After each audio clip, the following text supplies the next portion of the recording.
Доброго дня. Маю запитання до представників уряду, в першу чергу до пана Резнікова, стосовно телеканалу АТR і фінансування. Скажіть, будь ласка, чи відбувається якась публічна комунікація? Як планується вирішити це питання щодо мовлення, можливості мовлення АТR?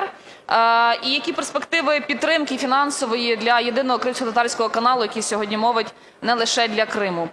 Доброго дня. Ростислав Замлинський, перший заступник Мінреінтеграції.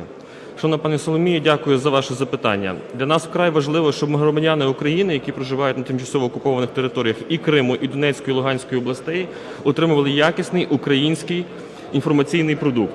Стосовно компанії каналу АТР, це приватне товариство «Атлант СВ».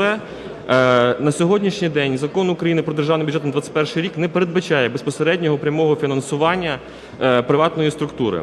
Ми глибоко переконані в тому, що канал АТР повинен отримати підтримку з боку держави.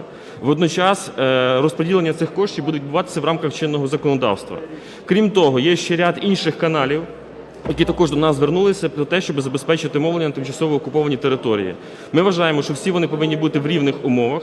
Відповідно, ми за те, щоб отримати кожен з них відповідне фінансування. Водночас буду просити вашої підтримки, бо це передбачене фінансування на поточний рік, воно є вкрай мале по відношенню до того, що ми планували зробити і пропонували. Тому, користуючись нагодою, прошу парламентарів при перегляді бюджету на поточний рік передбачити додаткове відповідне фінансування. Ми впевнені, що нас підтримують також представники парламенту кримськотатарського народу. Дякую за увагу.